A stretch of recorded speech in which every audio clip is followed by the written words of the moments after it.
అక్రమ శాండ్ ఉండకూడదు, అక్రమ మైనింగ్ ఉండకూడదు అని రోజు చెప్తా ఉంటావు మీటింగుగా మటుకు.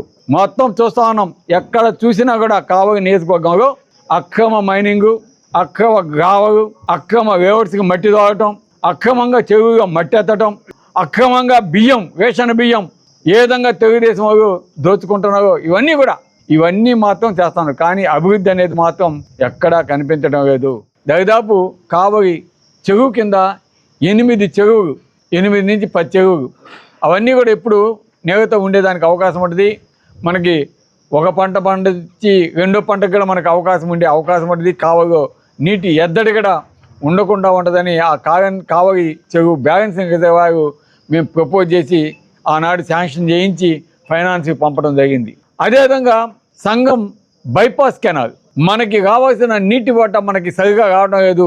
మన కింద ఉన్న కాన్స్టిట్యున్సీకి సంబంధించి మన కలిగిరి కాలువను కానీ ఎత్తితే అది ఒక 3 అడుగులు డౌన్ ఉంది కాబట్టి మన వాటర్ వెనకపోయే పరిస్థితి ఉంది. ఆ విధంగా వద్దు, మనకి బైపాస్ కెనాల్ ఇవ్వాలని చెప్పి దానికి సంబంధించి దాదాపు 25 కోట్ల రూపాయలు శాంక్షన్ చేయించడం జరిగింది. అది కూడా ఫైనాన్స్కి పంపడం జరిగింది. దాన్ని కూడా ఈరోజు అది పట్టించుకున్న దాఖలు లేవు. అది కానీ వస్తే మన రైతాంగానికి ఎక్కడ కూడా ఒక్క చుక్క కూడా నీరు వేస్ట్ కాకుండా దాదాపు 12 టీఎంసీగా నీరు మనకి మొత్తం కూడా వచ్చే అవకాశం ఉంది. కానీ ఈరోజు మనం 6 టీఎంసీ కూడా తెచ్చుకునే పరిస్థితి కనిపించడం లేదు.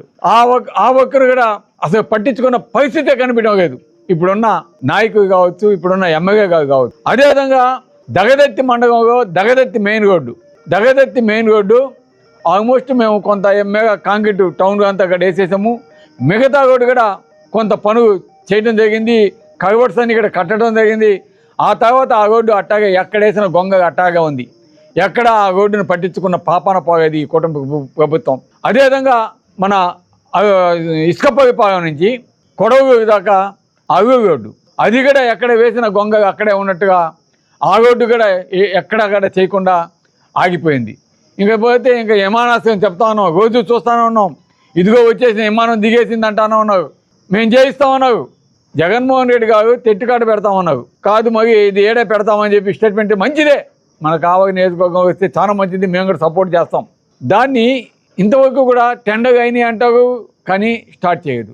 జన్మదిన శుభాకాంక్షలు. ప్రతి అడుగు ప్రజల కోసం, ప్రతి ఆలోచన ప్రగతి కోసం, అనునిత్యం ప్రజలకు అందుబాటులో ఉంటూ కావలి నియోజకవర్గం అభివృద్ధి ధ్యేయంగా పనిచేసి నేడు ప్రజా సమస్యలపై నిరంతరం పోరాటం చేస్తున్న మా ప్రీతమ నేత కావలి నియోజకవర్గం మాజీ శాసనసభ్యులు గౌరవనీయులు శ్రీ రామిరెడ్డి ప్రతాప్ కుమార్ రెడ్డి గారికి జన్మదిన శుభాకాంక్షలు. మీ షేక్ పార్దు పట్టణ యువత అధ్యక్షుడు, వైఎస్ఆర్సీపీ కావలి. ఆత్మకూరి రాజేష్ కావలి నియోజకవర్గ అధికార ప్రతినిధి, 11వ వార్డు ఇన్ఛార్జ్, వైఎస్ఆర్సీపీ పట్టణ ఎస్సీ సెల్ అధ్యక్షుడు కావలి.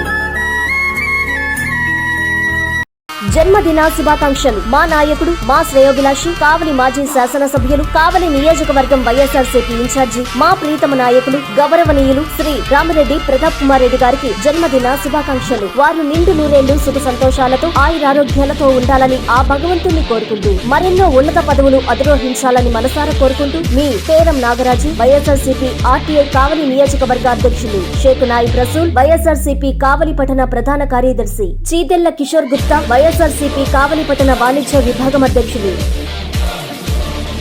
జన్మదిన శుభాకాంక్షలు. నిస్వార్థ ప్రజాసేవకుడు, ప్రజల మనిషి, మా ప్రీతమ నాయకులు, కావలి మాజీ శాసనసభ్యులు, గౌరవనీయులు శ్రీ రామిరెడ్డి ప్రతాప్ కుమార్ రెడ్డి గారికి జన్మదిన శుభాకాంక్షలు. మీ కేతిరెడ్డి శివకుమార్ రెడ్డి, వైఎస్ఆర్సీపీ కావలి పట్టణ అధ్యక్షులు, Kethireddy Jagadishwar Reddy, YSRCP state joint secretary, Eethamukkala Chandu, YSRCP యువ నాయకుడు.